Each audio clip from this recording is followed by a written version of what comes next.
ಇವಳು ಇದಕ್ಕೆಲ್ಲ ಬಗ್ಗಲ್ಲ. ಇವಳನ್ನ ನಾಟಕದಿಂದ ಹೊರಗೆ ತರಕ್ಕಿರೋದು ಅದೊಂದೇ ದಾರಿ.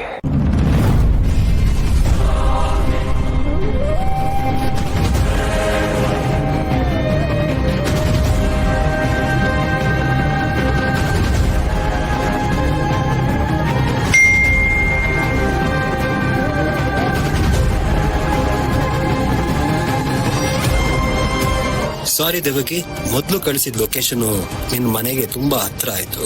ಅಲ್ಲಿ ನಾವಿಬ್ರು ಏಕಾಂತವಾಗಿ ಮಾತಾಡೋಕ್ಕಾಗಲ್ಲ. ಸೊ ಈಗ ನಾನೊಂದು ಹೊಸ ಲೊಕೇಶನ್ ಕಳಿಸ್ತೀನಿ, ಅಲ್ಲಿಗೆ ಬಂದ್ಬಿಡು. ನನಗೆ ಗೊತ್ತು ಹೀಗೆ ಲೊಕೇಶನ್ ಚೇಂಜ್ ಮಾಡ್ತಿದ್ರೆ ನಿನ್ನ ಕೋಪ ಬರುತ್ತೆ ಅಂತ. ಆದ್ರೆ ನಿನ್ನ ಮಗಳ ವಿಷಯ ತಿಳ್ಕೋಬೇಕು ಅಂದ್ರೆ ನಾನೆಲ್ಲಿ ಹೇಳ್ತೀನಿ ಅಲ್ಲಿಗೆ ಬರ್ತೀಯಾ ಅಂತ ನನಗೆ ಗೊತ್ತು. ಈಗ ಹೊಸ ಲೊಕೇಶನ್ಗೆ ಬಾ.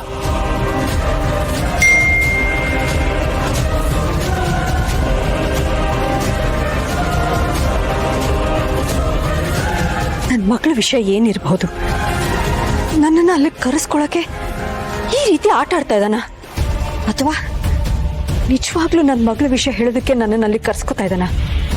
ಅಲ್ಲಿಗೆ ಹೋದ್ರೆ ಎಲ್ಲ ಗೊತ್ತಾಗುತ್ತೆ. ಏನಾದ್ರೂ ಆಟ ಆಡ್ಸಿದ್ರೆ ಸರಿಯಾಗಿ ಬುದ್ಧಿ ಕಲಿಸ್ತೀನಿ.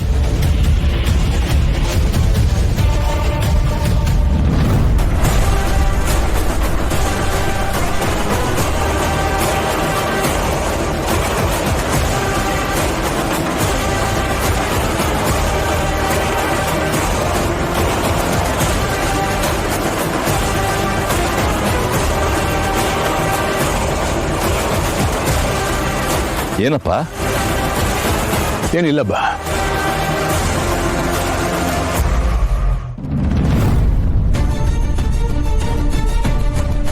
ಮಕ್ಕಳ, ಈಗ ಸ್ವಲ್ಪ ಹೊತ್ತಿನ ಮುಂಚೆ ಯಜಮಾನ್ರು ಫೋನ್ ಮಾಡಿದ್ರು. ನೀವಿನ್ನೂ ಅಲ್ಲೇ ಹಾಕಿದ್ದೀರಿ, ಆ ಮನೆನ ಆದಷ್ಟು ಬೇಗ ಬೇರೆಯವರಿಗೆ ಮಾರ್ಬಿಡಿ, ಇಲ್ಲಿಗೆ ಬಂದು ಇದ್ಬಿಡಿ ಅಂತ ಹೇಳಿದ್ರು. ಹಾಗಾದ್ರೆ ಹೋಗ್ಬಿಡೋಣಪ್ಪ, ಅಮ್ಮನ್ನ ಈ ಸ್ಥಿತಿಲಿ ನೋಡಕ್ಕಾಗಲ್ಲ. ನಾನು ಅದನ್ನೇ ಯೋಚನೆ ಮಾಡ್ತಿದ್ದೆ ಕಣೋ. ನಿಮ್ಮ ಅಮ್ಮಂಗೆ ದೆವ್ವ ಮೆಟ್ಕೊಂಡಿದ್ಯಲ್ಲ, ಇವಳನ್ನ ಅಲ್ಲಿಗೆ ಕರ್ಕೊಂಡೋದ್ರೆ ದೆವ್ವನು ಅಲ್ಲಿಗೆ ಬಂದ್ಬಿಟ್ರೆ ಏನ್ ಮಾಡೋದು?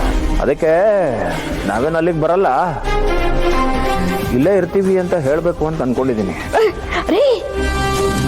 ನನಗೇನು ಆಗಿಲ್ಲ ನೋಡಿ, ನಾನು ಆರಾಮಾಗೇ ಇದ್ದೀನಿ, ಯಾವ್ದೇವನ್ನು ಮೆಟ್ಕೊಂಡಿಲ್ಲ.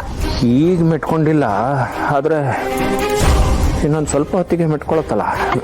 ಇಲ್ಲ ರೀ, ನಾನು ಈ ಮನೆ ಬಿಟ್ಟು ಹೋಗ್ಬೇಕು ಅಂತ ನಾಟಕ ಮಾಡಿದೆ ಅಷ್ಟೇ.